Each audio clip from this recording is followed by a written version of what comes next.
Hello everyone, and now welcome to game number 2 in this series between Evelyn and Blind, according to the names here, but according to the website it is 3 and Xiaokk. So let's go ahead and break things down for you. Night Elf spawning as the red Night Elf here, or 3 spawning as the red Night Elf here at the 11 o'clock position. Meanwhile, Evelyn or Xiaokk, depending on how you look at his name, spawning as the blue orc. Once more, surprisingly, no observers in this WCA tournament, so I am forced to turn off Fog of War and keep the view under the orc player here. Heaven help me if I ever have an orc versus orc mirror match with no observers. I'll probably just have to skip over that one.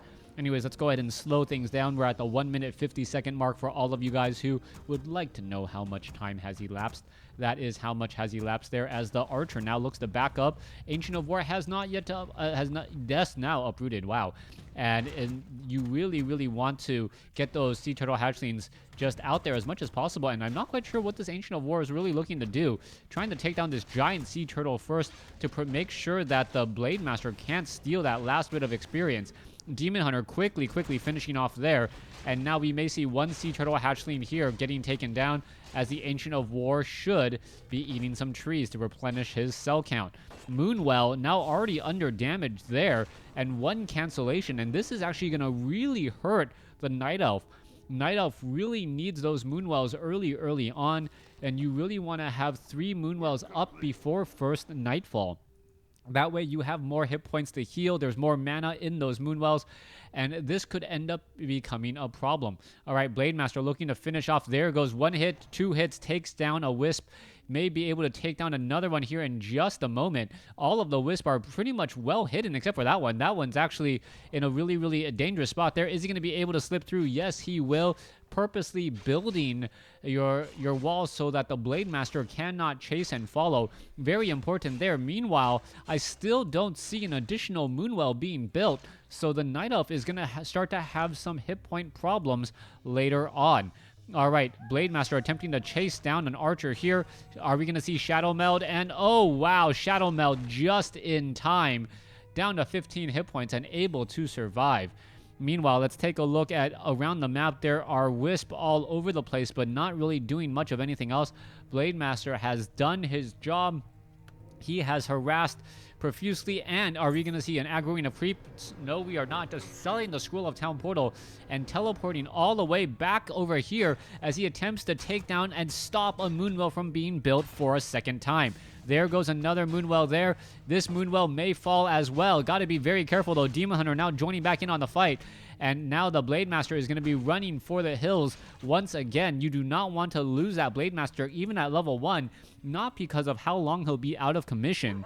A level 1 Blade Master does resurrect fairly quickly. You do not want to give your opponent that extra bit of experience. Getting to level 2, grabbing evasion, or getting to level 3, getting a 100-point mana burn really shuts down any sort of Blade Master harassment play, as he's not going to be able to significantly harass or successfully harass unless he has a lot of clarity potions. Alright, let's go ahead and take a look back over here. Demon Hunter back down over here. He picks up a Staff of Teleportation of his own. Now gonna make his rounds off over here, taking out a Sea Turtle hatchling. Demon Hunter now back off to the north. Blade Master just or still shy of level 2 as things now moving forward. Demon Hunter looking to do his best to try and just slow down his opponent once again by standing or sitting in the back of the base. He is, in fact, really causing a bit of delays because of 4 peons not currently harvesting lumber. Meanwhile, this Demon Hunter is running around, not really being able to get anywhere. And you can see so much damage being dealt to him. 67% or 67 hit points left behind, being forced to drink more off of these Moonwells again. And these Moonwells are rather dry. Beastmaster already out on the field. There's a Quill Beast, and we should be looking at a push.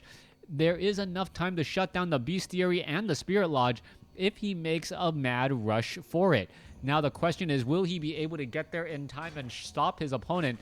That is the big question, as an Ancient of Wonders desperately needs to get finished here. It needs fortified armor, and the Wisp need to come off the line, and there you go. There is the attack back. There is the repairs.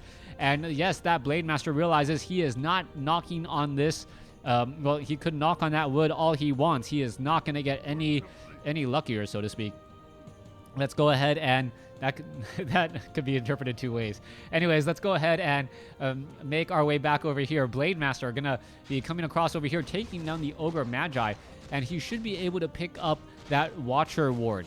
That Watcher Ward going to be important at keeping tabs on his opponent if he tries to creep out to this side of the map here. Blade Master picking up a medallion and quickly sells it. I often find that item is rather useful, so a bit surprised that he actually doesn't want the additional hit points, especially as it could have been useful on the Tauren Chieftain.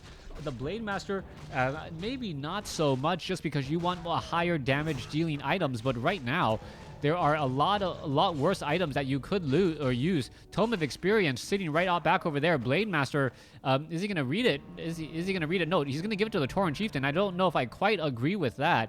There is a bit of diminishing returns on experience from creeps, so Blade Master could have gotten 100 points of experience as well, which would have been much more important than, say, the Tauren Chieftain getting 100 points of experience. All right, Tauren Chieftain gonna go ahead and get taken down here. Ring of Protection +2. Blade Master most likely will pick that up just to sell it off. Down over here, archers are going to be going after the giant sea turtle, and there really was no pressure on the Spirit Lodge or the Bestiary. And with that, without any pressure, there is going to be a lot more raiders out, and there's going to be a lot more Spirit Walkers out with plenty of mana. That is going to be the real upcoming issue in those fights. The archers do deal a good amount of damage alongside those Quill Beasts, but is it going to be enough? That is the big question right here, right now. Gargantuan Sea Turtle getting ensnared. He wants to try and walk back. Nope, not going to even try and walk back. He just knows he is pretty much done for. Not going to be able to do anything at all. There goes one mana stealing Tome of Intelligence. Tauren Chieftain able to steal some additional mana if he wants to.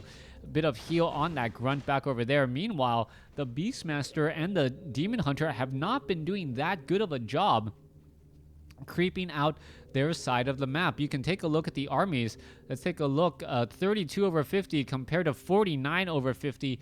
Any straight up engagement right now definitely going to favor the Orc, as the Raiders are all trying to get into position there. Are we going to see that Demon Hunter trying to escape? Wow, able to escape more into a corner though, so that is going to be a bit of a problem. It looks as though a grunt may end up getting taken out, and the Demon Hunter able to staff or able to scroll a town portal out of a bad situation, heading back home. And there you have it. All right, Moonwells now being used. Beastmaster needs to use a Clarity Potion as well. We'll see what he's going to be using here. Scroll of Healing as well. Belt of Giant Strength dropped and picked back or transferred over there. We're under attack. As we see now the top right-hand side of the map getting cleared out. There is an Ogre Magi, but the Ogre Lord currently getting stuck. A Shockwave does go down. Level 3 on the Tauren Chieftain, level 3 on the Blade Master. Very nice right there. And I believe the Tome of Agility is going to end up giving an additional +2 attack on that Blade Master. So 31 damage here in just a second. Is he going to pick it up? Please pick it up. Yes, there you have it. That Blade Master, very high damage and going to be very problematic.